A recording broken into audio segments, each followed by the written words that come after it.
Генералниот штрајк на вработените во образованието, науката и културата со барање за исплата на минимална плата според законот и усогласување на останатите плати со минималната, денеска му се приклучија и вработените во институциите во општина Кочани и регионот. Локалните синдикални организации стојат зад барањето за линеарно зголемување на сите плати до 2806 денари, исплата на минималната плата по закон и потоа корекција на платите на сите вработени кои треба да добијат над минималната плата. Според податоците од председатели на синдикалните организации на територијата на регион Кочани, сите основни и средни училишта ја почитуваат одлуката на Советот на СОНК за генерален штрајк. Исто така и во детската заштита, односно градинките, се почитува одлуката. Дел во градинката Павлина Велјанова не го подржува штрајкот, дел од вработените од неразјаснати причини. Според кажувањата на некои од членовите се врши притисок и дел од вработените, мал дел, незначителен дел, не го подржува штрајкот и примат деца.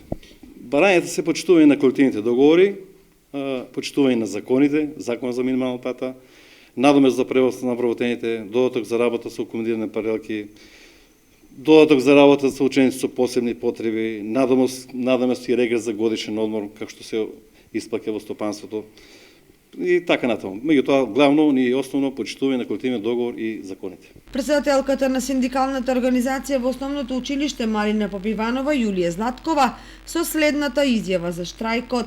Значи, денеска ние стапевме во генерален штрајк по претходно донесена одлука на Советот на СОНК и претходно изјаснување на 97% од синдикалните организации за штрајк. Во нашето училиште сите вработени се на своите работни места од 7 часот, меѓутоа без реализирање на воспитно-образовниот процес. Штрајкот не можеме временски да определиме до кога ќе се одвива, бидејќи ќе биде додека не се исполнат нашите барања, а нашите барања се покачување на платата на 18,4 како што се покачи минималната плата и пресметување на нашата плата според колективниот договор, односно според коефициент на сложеност. Значи временски не можеме да определиме колку ќе трае штрајкот на СОНК.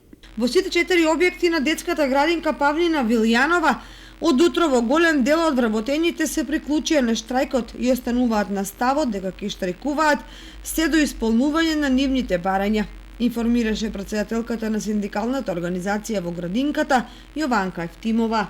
Ние како детска градинка исто така го почитуваме и го поддржуваме штрајкот организиран од страна на СОНК. Денеска па и во сите објекти имаме одредено простории во кои штрајкувачите ќе бидат сместени во тие простории, а децата кои се дојдени во градинка се на другата страна во посебни простории и немаме никаков додир со децата. Од владата се настав дека платите треба да растат, но не наеднаш затоа што тоа може да предизвика инфлаторски притисок.